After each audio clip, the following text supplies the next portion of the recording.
नमस्कार, आप देख रहे हैं देश का सबसे भरोसेमंद चैनल एनबी न्यूज। मैं हूं आपके साथ संदीप तिवारी। मुख्यमंत्री पुष्कर सिंह धामी ने कहा कि राज्य में पर्यटन को बढ़ावा देने और पर्यटन से संबंधित योजनाओं में तेजी लाने को समिति गठित की जाएगी। सचिव आर मीनाक्षी सुंदरम इस समिति के अध्यक्ष होंगे। वित्त, आवास, लोक निर्माण समेत अन्य विभागों के अधिकारियों को समिति में सदस्य बनाकर जिम्मेदारी दी जाएगी। मुख्यमंत्री मंगलवार को उत्तराखंड में पर्यटन के क्षेत्र में निवेश की संभावनाओं पर निवेशकों से चर्चा कर रहे थे। मुख्यमंत्री ने कहा कि उत्तराखंड निवेशकों को सुरक्षित निवेश की गारंटी देता है। राज्य सरकार निवेशकों को हर संभव मदद देने के लिए प्रयासरत है। सरकार का लक्ष्य आने वाले 5 साल में उत्तराखंड को पर्यटन के क्षेत्र में सर्वश्रेष्ठ बनाना है। मुख्यमंत्री ने कहा कि चर्चा के दौरान राज्य में पर्यटन की संभावना को बढ़ाने के लिए जो सुझाव मिले हैं उनको आगे की कार्य योजना में शामिल किया जाएगा।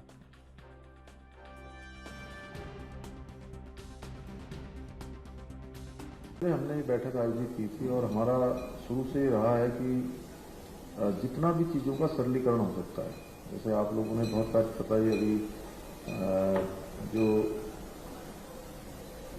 क्या था आपका वो लैंड यूज वाला मामला, सिंगल विंडो सिस्टम का बता रहे थे, और भी लोगों ने अलग अलग तरीके से अपनी बात रखी है। हम सब पर कोशिश करेंगे कि इसका सरलीकरण हो और जहाँ पर ये परेशानी आई है उस परेशानी को समाप्त किया जाए। जो आपकी आवश्यकताएं हैं उस आवश्यकता पर काम किया जाए। उत्तराखंड में जित अपार संभावनाएं हैं हमारे इस व्यवसाय की, इस उद्योग की, हर प्रकार से यहाँ पर इतना सारा हमारा वनों का क्षेत्र है, नदियों का क्षेत्र है, पर्वतों का क्षेत्र है और संभावनाएं भी बहुत हैं। और मोदी जी के प्रधानमंत्री बनने के बाद लगातार जो देश के अंदर एक वर्क कल्चर आया है, नया कार्य संस्कृति नई पैदा हुई है, तो हर क्षेत्र में जो गवर्नमेंट है उनको भी परफॉर्म करना पड़ता है, उनको भी काम करना पड़ता है और वो काम के आधार पर ही उन सरकारों पर लोगों का विश्वास होता है। क्योंकि मुझे तो जितना भी समय मिला मैंने उसमें पिछले टेन्योर में जितना भी समय था उस समय में हमेशा कोशिश करी कि सबके साथ में संवाद करूं। और ये आज मैंने जो इस प्रकार का हमारा जो राज्य है पर्यटन आधारित राज्य, और हम कह सकते हैं कि पर्यटन के क्षेत्र में हमें बहुत आगे जाना था और हम जा नहीं पाए अभी तक। और ये केवल प्रश्न ये मेरा नहीं है या ये लोग बैठे हैं इनका भी नहीं है, ये प्रश्न हमारा सबका ही है जो हम प्रदेश के अंदर रहते हैं, इस व्यवसाय से जुड़े हुए हैं, इस काम में लगे हुए हैं। और इसका उत्तर भी क्या है कि हम लोग सब लोग मिलकर खोजेंगे। और अभी सड़कों के क्षेत्र में आप देखिए एक तरह से धीरे धीरे यहाँ से दिल्ली जाने के लिए अभी भी 3 से 4 घंटे में दिल्ली पहुँच जा रहे हैं लोग, जब रोड खाली होता है। नोटियाल जी तो पहले 7-8 घंटे लगते थे और एलिवेटेड रोड का काम शुरू हो गया है और जब वो बन जाएगी तो 2 से मैक्सिमम 2.5 घंटा। एक दिन मेरे साथ किसी कार्यक्रम में गडकरी जी आए थे, तो मैंने कहा कि आप और प्रधानमंत्री जी के उसमें इतनी रोडें बन जा रही हैं कि आने वाले समय में दिल्ली से देहरादून की फ्लाइट ही बंद हो जाएगी। ये फ्लाइट बंद हो जाएगी। कौन ये आप खुद सोचिए कि जब आप यहाँ से 2 घंटे में दिल्ली पहुंच जाएंगे, टिहरी की टनल, और वो टनल बनने के बाद इसका जो 1 घंटा मैक्सिमम लगेगा, लगभग 30-32 किलोमीटर हो जाएगा सारी दूरी यहाँ से देहरादून से। ये पता है आप लोगों को? नहीं पता है? हाँ, तो उसका डीपीआर बनाने के लिए भी पैसा हमको भारत सरकार से ही मिल रहा है। मैं वहाँ भी अनुरोध मैंने किया था जब पहली बार गया था। तो कोशिश है कि ये सब चीज़ें जो है, ट्रेन हो गई, हवाई सेवा हो गई और हमारा रोड सेवा हो गई, ये सारी की सारी जो है अच्छी हो जाए, कनेक्टिविटी अच्छी हो। हम कनेक्टिविटी भी अच्छी करने के लिए प्रतिबद्ध हैं और ये हमने शुरुआत करी है। और मैं सभी डिपार्टमेंट को 2 प्रकार की चीज़ें कह रहा हूँ। एक तो हम 10 साल का रोड में कि अगले 10 सालों में हमारा डिपार्टमेंट क्या करेगा। जैसे पर्यटन विभाग है तो ये क्या करेगा, हमारे पांडे जी हैं आवास विभाग में क्या करेंगे, इनका डिपार्टमेंट क्या करेगा, हम कहाँ तक जाएंगे, एक रोड मैप। और दूसरा 9 नवंबर 2025 को हमारा राज्य 25 साल का होगा। तो निखिल जी आप कोई ऐसा प्रोजेक्ट लाइए कि जो 2025 में पूरा हो। मिशन कर्मयोगी जो प्रधानमंत्री जी ने आज सबको कहा है, सब लोग मिशन कर्मयोगी हैं। तो मिशन कर्मयोगी के तहत जो लोग सेवाएं देते हैं तो वो लोग भी अपना क्या योगदान दे सकते हैं, क्योंकि आने वाला 25 साल उन्हीं का है। 25 साल बाद हमारा भारत कैसा होगा, हर क्षेत्र में कहाँ होगा, हमारे इस राज्य का कितना योगदान होगा, उस दिशा में हम सब सोच सकते हैं। और हम सोचेंगे, आप लोगों ने क्योंकि बोलने के लिए मेरे पास बहुत है, मैं क्योंकि अब 1 साल मुझे हो गया मुख्यमंत्री के रूप में, तो बहुत सारे कम से कम हमने 600-700 डिसीजन तो पुराने वाले टर्नओवर में ही लिए थे। 600 डिसीजन लिए थे, केवल डिसीजन ही नहीं लिए, उनके सबके शासनादेश भी निकाले थे। और जो हम कहते हैं, जो भी यहाँ बात होती है, इस बात को इम्प्लीमेंट करेंगे। वहीं उत्तराखंड की राजधानी देहरादून में पर्यटन को बढ़ाने के संबंध में सेमिनार का आयोजन किया गया, जिसमें सीएम पुष्कर सिंह धामी ने हिस्सा लिया। वहीं उत्तराखंड पर्यटन विकास बोर्ड की बैठक के बाद मुख्यमंत्री पुष्कर सिंह धामी ने कहा कि पर्यटन हमारे राज्य का मुख्य आधार है। जिस सोच के साथ उत्तराखंड का निर्माण हुआ है, उस सोच के साथ हम आगे बढ़ रहे हैं। मोदी जी के नेतृत्व में ऑल वेदर रोड हो या फिर ऋषिकेश कर्णप्रयाग रेल लाइन हो, इन सभी योजनाओं पर तेजी से काम किया जा रहा है। वहीं इस बैठक में पर्यटन सचिव दिलीप जावलकर भी मौजूद रहे। पर्यटन हमारे राज्य का, जब राज्य का निर्माण हो रहा था उस समय से पर्यटन इस राज्य का मुख्य आधार बनेगा, ऐसा सोचकर राज्य का निर्माण हुआ था। उस क्षेत्र में हम आगे बढ़े हैं, काफ़ी कुछ पर्यटन के क्षेत्र में पहले काम हुआ है। आज हमारे देश के यशस्वी प्रधानमंत्री मोदी जी के नेतृत्व में और उनके निर्देशन में आज जिस प्रकार से हमारे प्रदेश के अंदर, चाहे वो ऑल वेदर रोडें हों, चाहे भारतमाला श्रृंखला की रोडें हों, चाहे हमारा ऋषिकेश कर्णप्रयाग रेल लाइन हो, या दिल्ली से देहरादून को आने वाला हाईवे हो, नया प्रस्तावित जो बनने वाला, निर्माण होने वाला एलिवेटेड रोड हो, उन सभी पर काम हो रहा है। क्योंकि लोगों को आने जाने की अच्छी सुविधा होगी तो हमारे यहाँ लोग आएंगे और हमारा पर्यटन बढ़ेगा। इस दिशा में जो हवाई सेवाएं हैं, देहरादून का जो एयरपोर्ट है उसका विस्तार किया गया है, अभी और विस्तारीकरण की प्रक्रिया चल रही है। पंतनगर का एयरपोर्ट ग्रीन फील्ड बने, उसके लिए हम लोग लगातार प्रयास कर रहे हैं। मुख्यतः ये सभी निवेशकों को आज इसलिए माननीय मुख्यमंत्री जी द्वारा आमंत्रित किया गया था कि यहाँ पर जो स्थापित व्यवसाय है उनको अपने संचालन में कोई अगर समस्या आ रही है तो उससे वो रूबरू हो जाए, और आने वाले समय में निवेशकों को यहाँ पर और सुविधा देने के लिए क्या निर्णय लिए जा सकते हैं, इसके संदर्भ में बैठक थी। पूर्ण भारतवर्ष से बहुत सारे इन्वेस्टर्स जो हॉस्पिटैलिटी इंडस्ट्री में अपनी विशेषज्ञता रखते हैं वो आज यहाँ पर आए हुए थे और उनके द्वारा काफ़ी कुछ सुझाव दिए हैं। उसमें मुख्यतः जो सुझाव आए हुए हैं, एक तो भूमि की उपलब्धता के संदर्भ में अगर राज्य सरकार अगर भूमि उपलब्ध करा दे सकती है तो बहुत सारे निवेशकों का यहाँ पर उनकी रुचि है यहाँ पर निवेश करने की। दूसरा जो क्लियरेंसेस है वो क्लियरेंस को किसी तरीके से हम लोग टाइम बाउंड कर सकते हैं और कितनी व्यवस्थाएं हम लोग ऑनलाइन कर सकते हैं ताकि रिमोटली हम लोग इनको सभी क्लियरेंसेस दे। उत्तराखंड के खास बुलेटिन में खबरें और भी हैं, रुकते हैं छोटे से ब्रेक के लिए, जल्द हाजिर होते हैं।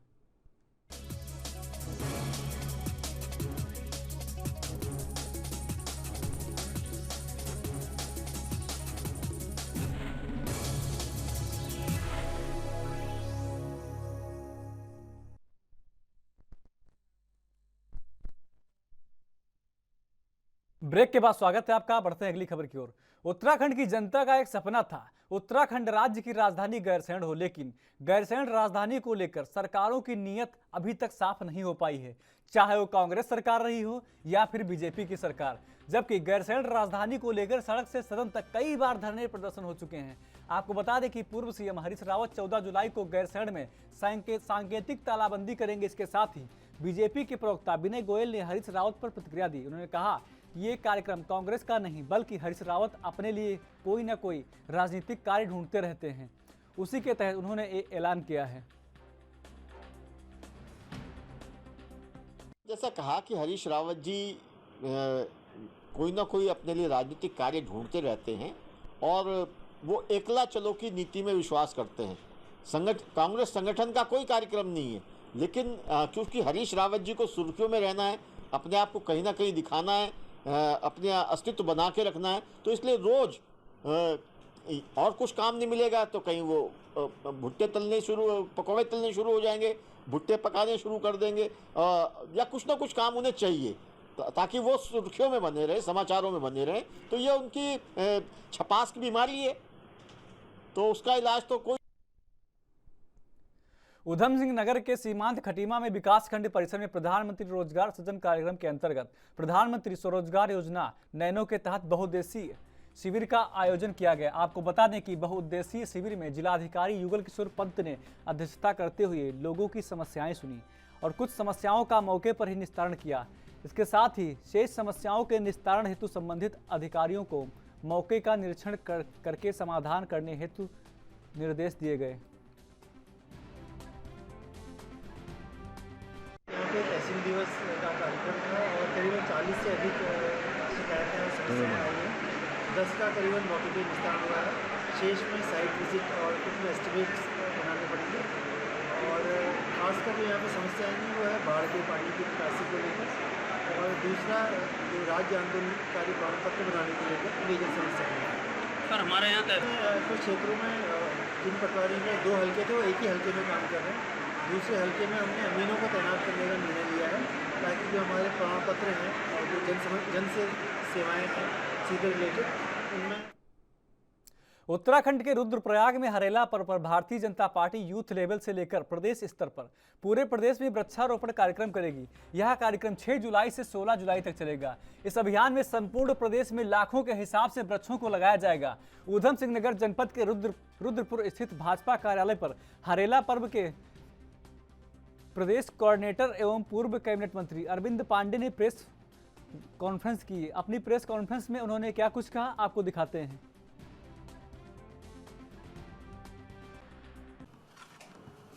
इस पखवाड़े को भारतीय जनता पार्टी ने 100% डॉक्टर श्यामा प्रसाद मुखर्जी जी के बलिदान दिवस को समर्पित किया और प्रदेश के कोने कोने में हरेला त्यौहार विधिवत संपन्न हो।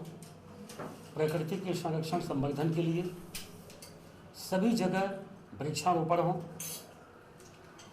इस निमित्त उत्तराखंड प्रदेश की भारतीय जनता पार्टी ने, हमारे शीर्ष नेतृत्व ने मुझको इस कार्यक्रम का प्रदेश संयोजक बनाया है। मैं अपने संगठन का मैं साधुवाद करता हूँ, मैं धन्यवाद देता हूँ और विश्वास दिलाता हूँ कि जिस कार्य के निमित्त, एक अच्छे कार्य के निमित्त मुझको यह जिम्मेदारी सौंपी है, मैं इसको बहुत ईमानदारी के साथ भारतीय जनता पार्टी के एक एक कार्यकर्ता को साथ लेकर प्रदेश के कोने कोने में प्रकृति के संरक्षण संवर्धन के लिए वृक्षारोपण कार्य किया जाएगा। और संभवतः 6 जुलाई से लेकर 16 जुलाई तक लगातार प्रदेश के कोने कोने में इस कार्य को किया जाएगा। कितना लग सकता है? भारतीय जनता पार्टी ने पहले तय किया है कि प्रत्येक बूथ लेवल पर वृक्षारोपण किया जाए। तो मुझे ऐसा लगता है कि कम से कम कई लाखों में कई लाख पौधे भारतीय जनता पार्टी प्रदेश के अंदर। खबरें और भी रुकते हैं छोटे से ब्रेक के लिए, जल्द हाजिर होते हैं।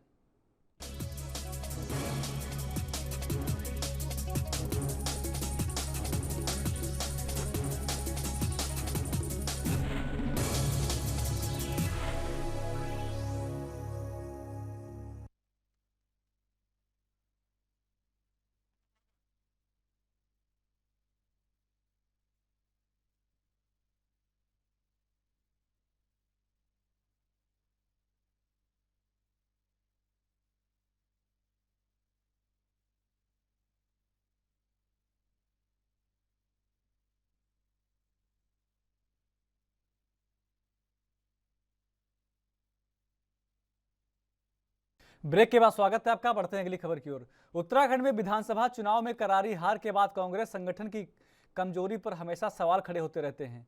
अल्मोड़ा पहुंचे कांग्रेस के प्रदेश उपाध्यक्ष ने द्वाराहाट से कांग्रेस विधायक मदन सिंह बिष्ट से भी माना है कि कांग्रेस में संगठन का अभाव है। विधायक मदन सिंह बिष्ट ने मीडिया से बातचीत करते हुए कहा कि संगठन पार्टी की रीढ़ की हड्डी होती है। कांग्रेस में प्रत्याशी खुद अपने बलबूते चुनाव लड़ता है और कांग्रेस को अपने कार्यकर्ताओं को आगे बढ़ाने के साथ ही संगठन को मजबूत करने की जरूरत है। उन्होंने कांग्रेस हाईकमान से संगठन को मजबूत करने की अपील करते हुए कहा कि जब तक कांग्रेस अपना संगठन मजबूत नहीं करेगी तब तक पार्टी लगातार नीचे गिरती जाएगी। कांग्रेस के लिए जब तक हम अपने संगठन को मजबूत नहीं करेंगे, क्योंकि संगठन एक ऐसी रीढ़ की हड्डी होती है। आज बीजेपी संगठन से है, ना कि नेता से है। हम खुद चुनाव लड़ते हैं तो खुद हम अपने बलबूते पे चुनाव लड़ते हैं। संगठन का हमारे यहाँ बहुत अभाव रहता है। हमें संगठन को मजबूत करना है। जिस तरीके से बीजेपी जो है अपने संगठन को मजबूत करने के हर समय प्रयास कर रही है। हमारा एक कार्यकर्ता है, हमने अपने कार्यकर्ताओं को आगे बढ़ाकर उनको भी मजबूत करना है। और उसके साथ साथ संगठन में कई कमियां भी है कांग्रेस के अंदर। भाई होता है, संगठन में पैसे की भी आवश्यकता होती है, झंडे की भी आवश्यकता होती है, पर्चों की भी आवश्यकता होती है, मोटरसाइकिल, पेट्रोल आदि की व्यवस्था होती है। इसके भी संगठन हमारा मैं तो हाईकमांड को कहता हूँ इस तरीके के मजबूत करे। जब तक संगठन हम लोग मजबूत नहीं करेंगे। उधम सिंह नगर में जसपुर के सामुदायिक स्वास्थ्य केंद्र में अब कैंसर पीड़ितों का इलाज हो सकेगा। आपको बता दें कि जसपुर सामुदायिक स्वास्थ्य केंद्र में कैंसर पीड़ित मरीजों के लिए नई ओपीडी कक्ष की शुरुआत की गई है, जहां कैंसर पीड़ित मरीजों का समय रहते उपचार हो सकेगा और मरीजों को राहत मिलेगी।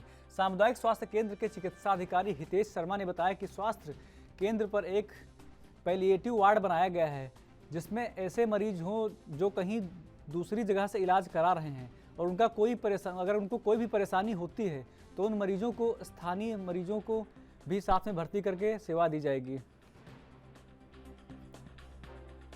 वार्ड यहाँ सामुदायिक स्वास्थ्य केंद्र पर स्थापित किया गया है। इसमें ऐसे मरीज जो बहुत समय से कैंसर की सेवाएं ले रहे हैं किसी दूसरे इंस्टीट्यूट से और उनका इलाज पूर्ण नहीं हो पा रहा है, अगर उन्हें यहाँ पे भी कोई दिक्कत होती है और जो लोकल के मरीज हैं यहाँ पर आते हैं तो हम उनको भर्ती करके सेवा दे पाएंगे। के मरीजों का इलाज रेडियोथेरेपी और कीमोथेरेपी के द्वारा होता है। वो इलाज तो उनका प्लान हायर सेंटर पे ही किया जाएगा, लेकिन उनको अगर कोई साइड इफेक्ट होता है, बीच में कोई दिक्कत होती है या किसी प्रकार की सलाह लेनी होती है या एक दिन का कोई इलाज हमको देना होता है तो उस प्रकार। वहीं हल्द्वानी में बड़े पैमाने पर जमीन फर्जीवाड़े का खेल चल रहा है। इसका ताज़ा उदाहरण जब सामने आया तब एक नामी प्रॉपर्टी डीलर और बिल्डर ने अपनी प्लॉटिंग में फ्लैट बनाने के लिए सरकारी ज़मीन ही कब्जा कर ली। आपको बता दें कि ट्रिपल होम्स नाम से कॉलोनी के पास वर्ग 4 की ज़मीन को बड़े पैमाने पर बिल्डर द्वारा फ्लैट बनाए जा रहे हैं, जिसमें सिटी मजिस्ट्रेट, जिला प्रशासन और राजस्व विभाग की टीम ने संयुक्त छापेमारी कर पूरे क्षेत्र को सील कर दिया। वहीं सिटी मजिस्ट्रेट ऋचा सिंह ने कहा कि पूरे शहर में प्रॉपर्टी और बिल्डर का काम करने वाले लोगों की जांच भी कराई जाएगी और आगे भी कार्रवाई की जाएगी और इसका सिलसिला लगातार जारी रहेगा। आप देख रहे हैं कि लगातार लोगों से अपील भी की जा रही है कि बिना नक्शा पास कराए कोई भी कंस्ट्रक्शन ना करें। प्राधिकरण के दायरे में रहकर जो इसके नियम है उसके अंतर्गत नक्शा पास कराने के बाद ही निर्माण कार्य करें। इसी के क्रम में आज ये ट्यूलिप होम्स है, यहाँ पर अभी प्रशासन और इसमें रेवेन्यू विभाग की भी टीम हमारे साथ है। हम लोगों ने इसमें कार्रवाई करी है। इसमें लगभग 8 बीघे लैंड वर्ग 4 सरकारी भूमि है, जिसको जो निर्माण हो रहा था उसको मौके पर सील कर दिया गया है। और इसके अलावा इसमें जितनी भी सरकारी ज़मीन है उसके लिए आगे की कार्रवाई इसमें जिलाधिकारी महोदय के द्वारा भी जिलाधिकारी महोदय को प्रस्तावित की जा रही है और इनको कड़ी वार्निंग दी गई है कि अगर इन्होंने सरकारी ज़मीन पर दोबारा कार्य किया तो निश्चित ही और ये सील तोड़ी तो इसमें मुकदमा भी दर्ज कराया जाएगा। तो कुछ इसमें जो प्लान है वो पास है, लेकिन किसी पास के प्लान से लगती हुई जो सरकारी वर्ग 4 की भूमि है जो लगभग 8 बीघा है, उसमें भी इनके द्वारा कुछ कंस्ट्रक्शन किया जा रहा था, उसी को सील किया गया है और कड़ी हिदायत भी दे दी गई है। क्षेत्रीय यहाँ के पटवारी वो भी साथ में ही हैं, उनको भी कह दिया गया है कि वो नज़र रखें और अगर इनके द्वारा ये सील तोड़कर दोबारा इस सरकारी ज़मीन पर कार्य प्रारंभ किया गया तो निश्चित ही इसमें एफआईआर दर्ज है। विजिलेंस की कस्टडी रिमांड में भी पूर्व आईएएस अधिकारी रामविलास यादव खामोश ही बैठे रहे। 5 घंटे की पूछताछ में ही विजिलेंस कुछ नहीं उगलवा सकी। आपको बता दें कि रामविलास यादव के परिजनों को भी हाजिर होने के लिए कहा गया था। वहीं रामविलास यादव को मेडिकल कराने के बाद शाम को जेल में दाखिल करा दिया गया। रामविलास यादव की विजिलेंस को शाम तक के लिए कस्टडी रिमांड मिली थी। विजिलेंस को पिछले दिनों दून स्थित यादव के मकान से 8 रजिस्ट्री के कागजात भी मिले थे। यह सब रजिस्ट्रियां उनके या रिश्तेदारों के नाम पर हैं, लेकिन उन्हें खरीदने का स्रोत अभी तक यादव विजिलेंस को नहीं बता पाए हैं।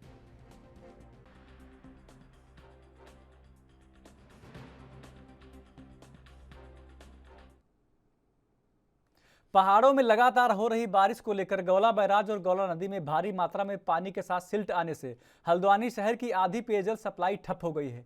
जल संस्थान शहर की पेयजल व्यवस्था को गौला नदी से उपलब्ध करवाता है। नदी के पानी के साथ गंदगी आने से जल संस्थान के फिल्टर ने काम करना बंद कर दिया है। इससे शहर की पेयजल व्यवस्था ठप हो गई है। पेयजल को लेकर 2 दिनों से शहर में हाहाकार मचा हुआ है। जिन क्षेत्रों में पानी नहीं पहुंच रहा है उन जगहों पर जल संस्थान टैंकरों के माध्यम से पानी उपलब्ध करवा रहा है।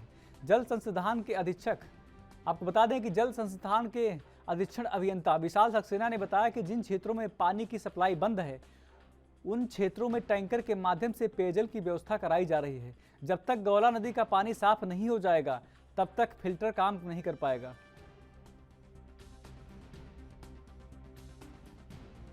पिछले 2 दिन से हल्द्वानी में और आसपास के शहर में काफ़ी तेज़ बारिश हुई है, जिसकी वजह से जो गोला का डिस्चार्ज है वो करीब 9000 क्यूमेक के आसपास चला गया है और जिसके कारण से गोला के गेट भी खोलने पड़े हैं और सप्लाई भी जल संस्थान को नहीं हो पा रही है गेट खुलने के कारण। और सिल्ट भी काफ़ी मात्रा में आया है जिससे कि प्लांट जो है वो चलने की स्थिति में नहीं है। इस कारण से जो है अभी पानी नहीं लिया जा रहा है। जैसे ही सिल्ट की मात्रा थोड़ी कम होती है प्लांट में पानी लेकर के। वहीं उधम सिंह नगर के किच्छा कोतवाली क्षेत्र में एसओजी की टीम ने नशे के खिलाफ अभियान चलाया। एसओजी की टीम ने कार्रवाई करते हुए 1100 लीटर अवैध कच्ची शराब के साथ एक शराब तस्कर को भी गिरफ्तार कर लिया है। एसओजी प्रभारी कमलेश भट्ट के नेतृत्व में पुलिस टीम ने किच्छा के लालपुर चौकी अंतर्गत रामेश्वरपुर क्षेत्र में छापा मारकर कार्रवाई की गई। कार्रवाई के दौरान पुलिस टीम ने पकड़े गए आरोपी जसवंत सिंह की निशानदेही पर भारी मात्रा में अवैध शराब बरामद कर ली गई है। पुलिस क्षेत्राधिकारी ओम प्रकाश शर्मा ने बताया कि एसएसपी उधम सिंह नगर के दिशा निर्देशन में जिले भर में नशे के खिलाफ अभियान चलाया जा रहा है।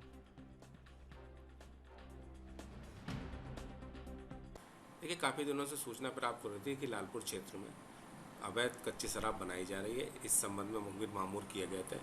आज एसओजी और लालपुर चौकी की पुलिस द्वारा दबिश दी गई जिसमें जसवंत सिंह को गिरफ्तार किया गया, जिससे 1110 लीटर कच्ची अवैध शराब बरामद की गई है। अभियुक्त को जेल भेजा जा रहा है। काफ़ी मात्रा में अवैध शराब का स्टॉक उसने कर रखा था जिसको आज पकड़ा गया है और इसी तरीके से अन्य इसी तरीके से भी। उत्तराखंड के इस खास बुलेटिन में इतना ही। बाकी देश प्रदेश की तमाम खबरों के लिए देखते रहिए एएनबी न्यूज। नमस्कार।